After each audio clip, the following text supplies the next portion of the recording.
Hello my all dear students, very warm welcome all of you. आपका बहुत बहुत स्वागत है आपके अपने इस ब्यूटीफुल से चैनल एम्स क्लासेस में।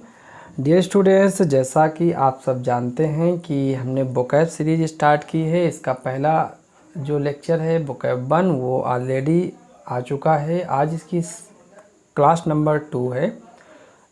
आज हम कुछ और बेहतरीन वोकैब सीखेंगे। आपको करना ये है कि जो भी इम्पोर्टेंट वर्ड्स हम आपको करवाएंगे इनको अपने फेयर रजिस्टर पे राइट करना है और उनको बाद में लर्न करना है, क्योंकि ये वर्ड आपके लिए बहुत ही हेल्पफुल रहेंगे। सो बिना देर लगाए हुए जल्दी से स्टार्ट करते हैं आज की क्लास को। आज का हमारा जो पहला वोकैब है वो है भविष्यवाणी से रिलेट करता हुआ, कि जो भविष्यवाणी बताता है जो पर्सन, तो अलग अलग तरीके से भविष्यवाणी बताते हैं लोग। तो जैसे बहुत से लोग होते हैं वो राशियां देख के जो भविष्यवाणी बताते हैं उनको क्या कहते हैं, तो वो होता है हमारा पहला वर्ड आज का है एस्ट्रोलॉजर। एस्ट्रोलॉजर, ये सारे आज हम भविष्य बताने वाले जो वोकैब हैं वो करवा रहे हैं। तो एस्ट्रोलॉजर होता है राशियां देखकर, ओके, जो राशियों को देख के भविष्य बताता है एस्ट्रोलॉजर। अब कुछ ऐसे भी होते हैं जो आपकी हाथ की लकीरों को देखकर भविष्य बताते हैं, या हाथ की जो रेखाएं हैं उनको देख के जो भविष्य बताते हैं उनको क्या कहते हैं, तो उसका वोकैब नोट कीजिए, होता है पाल्मिस्ट। PALMIST, पाल्मिस्ट। अब तीसरा होता है कि आप मेले वगैरह में कहीं पे जाते हैं, जब आप फेयर में जाते हैं तो क्या देखते हैं, वहाँ पे तोता होता है। तोते के द्वारा जो कार्ड उठा के भविष्य बताता है जो पर्सन, तोता पिंजरे में बंद होता है, उसके आगे कई सारे कार्ड पड़े होते हैं। तोता एक कार्ड को पिक करता है, फिर वो जो पर्सन होता है वो देख के ये बताता है कि कार्ड के थ्रू कि आपका भविष्य क्या है। तो तोते की जो हेल्प से आपका भविष्य बताए, इसको हम शॉर्ट में तोते की हेल्प से लिख सकते हैं। हेल्प से जो फ्यूचर बताए आपको, उसको हम क्या कहेंगे, tarot card reader. Tarot card reader, okay. अब माथों की जो लकीरें हैं, तो माथे की लकीरें देख के जो भविष्य बताएगा, माथे की लकीरें देख के जो भविष्य बताएगा उसको क्या कहेंगे, वो होता है फिरेनोलॉजिस्ट। PHRENOLOGIST, ये स्पेलिंग है इसकी, फिरेनोलॉजिस्ट। ये माथे की लकीरें देख के भविष्य बताता है। अब मौसम, जैसा कि पता है आपको कि मौसम अभी बहुत गड़बड़ है इस समय। सो मौसम का भविष्य जो बताता है उसको हम क्या बोलेंगे, मेट्रोलॉजिस्ट। सारे अलग अलग हैं लेकिन सारे के सारे ही भविष्य बताते हैं। मेट्रोलॉजिस्ट जो होता है ये होता है आपका मौसम विज्ञानी, या मौसम का जो भविष्य बताता है, ठीक है। अब होता है नंबर का कैलकुलेशन करके जो भविष्य बताए, नंबरों की गणना से। नंबर का कैलकुलेशन करके जो भविष्य बताता है उसको बोलते हैं न्यूमेरोलॉजिस्ट।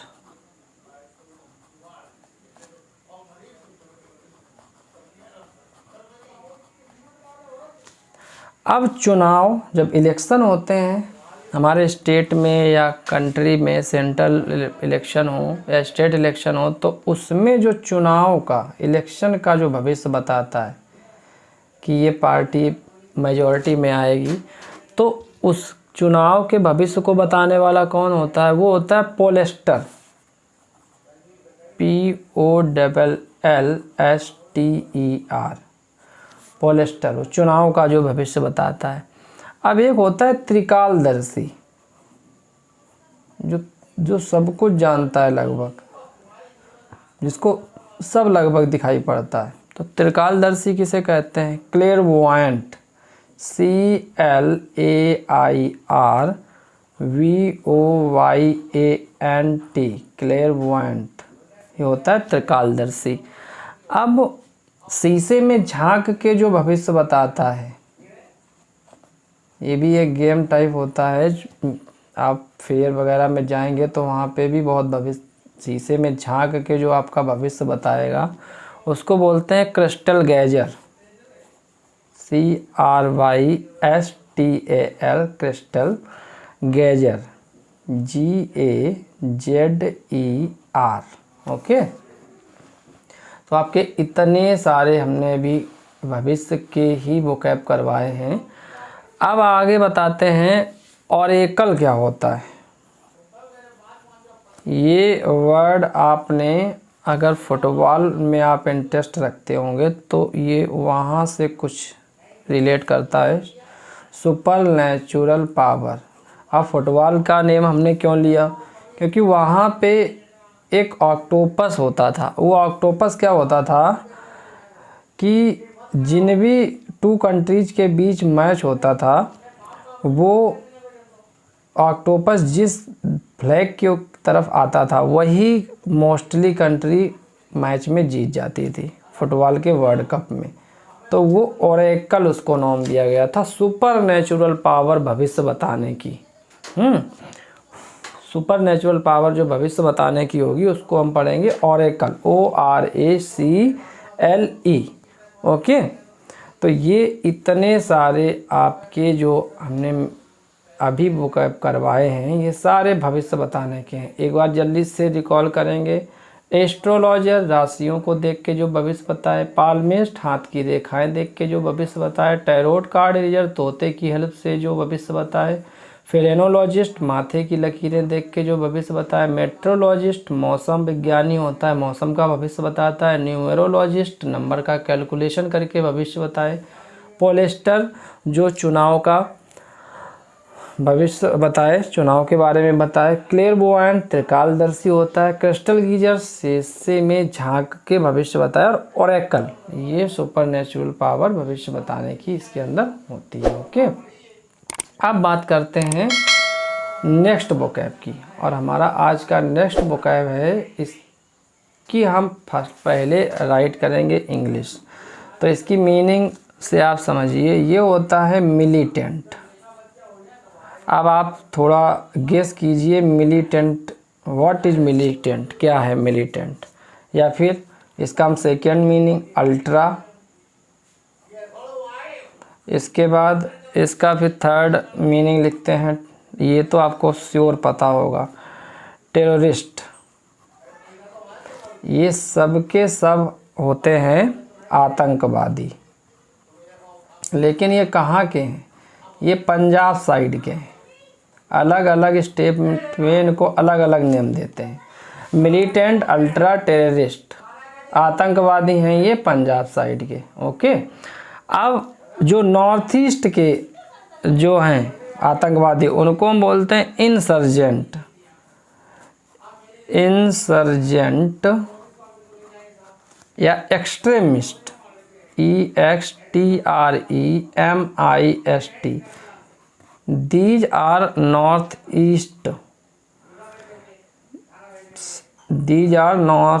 east terrorist. ये नॉर्थ ईस्ट के टेररिस्ट हैं। मतलब नॉर्थ ईस्ट में अगर हम ये इंडिया का मैप अगर हम आपको कुछ इस तरीके से बताएं, इस तरीके से, तो नॉर्थ ईस्ट कहाँ वाला कौन सा पार्ट है, ये वाला पार्ट है आपके, जो 7 सिस्टर कहा जाता है, ये वाला पार्ट। अब इसमें कौन कौन से स्टेट आते हैं मोस्टली, अरुणाचल प्रदेश आता है, त्रिपुरा आता है, मिजोरम आता है, असम आता है, मेघालय आता है, नागालैंड आता है, मणिपुर आता है। ये सारे जो स्टेट्स हैं वो यहाँ पे जो आतंकवादी होते हैं उनके लिए प्रॉपर वर्ड इंसर्जेंट या एक्सट्रीमिस्ट आता है। पंजाब आपका ये है, ये यूपी से के साइड में राजस्थान के ऊपर का जो पार्ट है, हरियाणा, पंजाब, ये यहाँ पे जो आतंकवादी होंगे वो मिलिटेंट और अल्ट्रा टेररिस्ट बोले जाएंगे। अब एक और भी मीनिंग होता है, वर्ड होता है नक्सल। आपने न्यूज़ में भी सुना होगा नक्सल प्रभावित क्षेत्र। तो NAXSAL MAOIST ये नक्सल हो गए, और या माओइस्ट हो गया MAOIST माओइस्ट। ये क्या होते हैं? छत्तीसगढ़। छत्तीसगढ़ कहाँ पे है? ये आपका जो MP है मध्य प्रदेश से ही लगा हुआ छत्तीसगढ़ है, क्योंकि मध्य प्रदेश का ही भाग पहले होता था छत्तीसगढ़, जिसकी की कैपिटल रायपुर है। ठीक, तो यहाँ पे छत्तीसगढ़ आदि के जो आतंकवादी होते हैं उनको हम अलगाववादी भी कह सकते हैं, अलगाववादी। ओके, और इनको हम एक वर्ड, कॉमन वर्ड में ये भी यूज करते हैं, सेपरेटिस्ट। सेपरेटिस्ट भी होते हैं ये कॉमन वर्ड अगर यूज करें इन दोनों के प्लेस पे तो सेपरेटिस्ट भी होते हैं, अलगाववादी। अब जो नेक्स्ट वर्ड है हमारे पास वो है झुलसना। कौन सा वर्ड है? झुलसना। अब हम अलग अलग चीज़ों से झुलस सकते हैं। अब वो कौन कौन से हैं? जैसे स्कॉर्च, SCORCH। स्कॉर्च जो होता है वो heat wave. Heat wave means धूप से, जो लू वगैरह चलती है, धूप से झुलस जाना, लू लग जाना, स्कॉर्च। स्कॉर्चिंग समर होती है। अब स्कैल्ड, SCALD, स्कैल्ड होता है स्टीम। स्टीम और बॉइलिंग, बॉइलिंग वाटर और ऑयल। खौलते या उबलते हुए पानी से या तेल से जो झुलस जाता है, जल जाता है, तो वो स्कैल्ड आता है उसके लिए। या स्टीम, स्टीम भाप से भी झुलसना जो होता है, एकदम से भाप लग गई तो वो स्कैल्ड आएगा। धूप से झुलसने के लिए स्कॉर्च आएगा। अब आग से या लौ से झुलसने के लिए क्या आएगा? फायर और फ्लेम। इसके लिए आएगा चैर, CHAR। ये होता है लौ या आग से झुलसना। तो ये हमारे झुलसने के सारे वोकैब हैं। ठीक है, आई होप आप एंजॉय कर रहे होंगे डियर स्टूडेंट। तो जल्दी से लाइक कर दीजिए अपने इस वीडियो को। अब नेक्स्ट जो मीनिंग है वो है कुचलना। अब कुचलना कहाँ कहाँ यूज हो सकता है? देखो, कुचलना जो है सबसे पहले रिप्रेस, फिर उसके बाद है ऑप्रेस, फिर है क्रश, फिर है रन ओवर, फिर है ट्रेड और trample.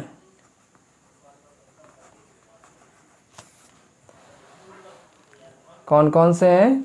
Repress, oppress, crash, run over, tread या ट्रैम्पल। इन सब का मीनिंग होता है कुचलना। अभी पर्टिकुलर कहाँ कहाँ पे आते हैं? तो रिप्रेस जो होता है वो होता है फीलिंग, किसी की फीलिंग को कुचलना। अब फीलिंग कुचलने का मतलब सेंस यहाँ पे है कि आपको बहुत ज़्यादा मन है बाइसिकल लेने का, पापा के पास आप गए, बहुत भरे हुए मन से आपने पूरा सोच के कहा कि हमें पापा साइकिल दिला लेंगे, बस पापा के पास तो पैसे नहीं हैं। तो आपकी जो इच्छाएं हैं, फीलिंग है, तो वो जहाँ पे उनको पूरा ना कर किया जा सके तो वो हो जाएगा रिप्रेस, फीलिंग को कुचलना। ठीक, आपकी फीलिंग की परवाह नहीं की। फिर उसके बाद है ऑप्रेस द पीपुल होता है ये, ऑप्रेस द पीपल, लोगों को कुचलना। अब लोगों को कैसे कुचलना? जैसे लोगों का शोषण करना, तो ऑप्रेस द पीपल आएगा। क्रश ये आता है बोतल वगैरह, किसी बोतल वगैरह को दबा देते हैं, जो कुचल देते हैं, तो क्रश आता है। अब रन ओवर ये जो होता है, जैसे बस किसी के ऊपर से निकल गई या ट्रेन निकल गई, गुजर गई, ठीक, तो रन ओवर बाई बस और ट्रेन, ट्रेन या बस से कुचलने के लिए रन ओवर आएगा, क्रश या ऑप्रेस या रिप्रेस नहीं आएगा, क्या आएगा, रन ओवर। अब ट्रेड या ट्रैम्पल अ क्रिएचर, कीड़े मकोड़ों को कुचलना, कीड़े मकोड़ों को कुचलने के लिए क्या आएगा, ट्रेड या ट्रैम्पल।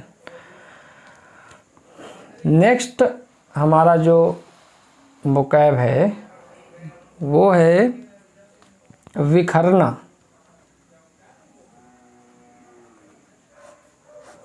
अब बिखरना कहाँ कहाँ पे आता है, स्कैटर, ये क्या स्कैटर से क्या क्या बिखरता है, इससे आपके हाथ में गोलियां वगैरह हैं वो बिखर जाएं या अनाज वगैरह बिखर जाए, वो स्कैटर होता है। डिस्पर्स भीड़ बिखरना,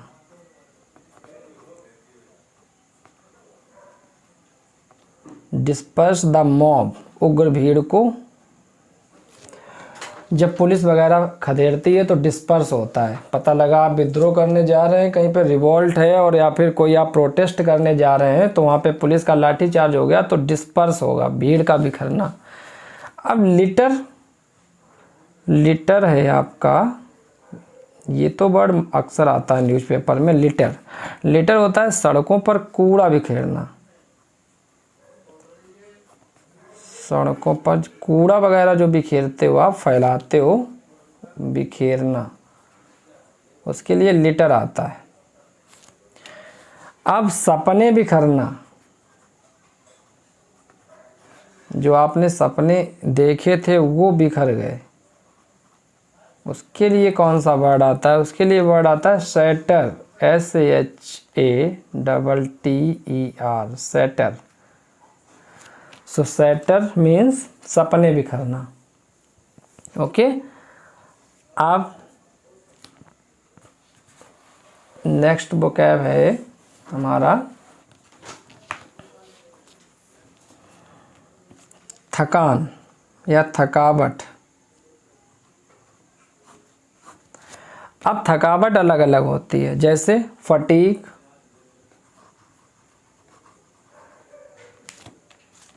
या टायरनेस, ये होती है शरीर की थकावट, बॉडी की, शरीर की थकावट के लिए ये आता है। अब दिमाग की भी थकावट होती है तो उसके लिए क्या आता है कि दिमाग से बहुत ज़्यादा काम किया, दिमाग थक गया, तो कैसे आएगी, लैसिट्यूड, बियरीनेस,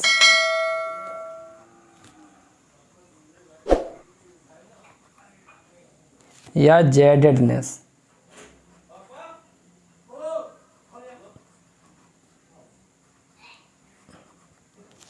ये होता है दिमाग की थकावट, दिमाग की थकावट।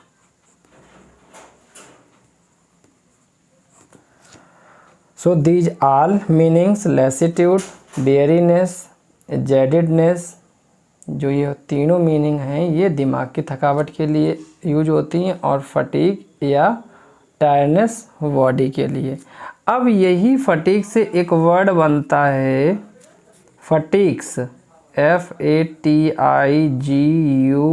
केवल S लग जाता है तो पूरा मीनिंग चेंज होता है। फटीग्स या ओलाइव ग्रीन, ये होता है, इस मीनिंग का अर्थ होता है आर्मी की ड्रेस।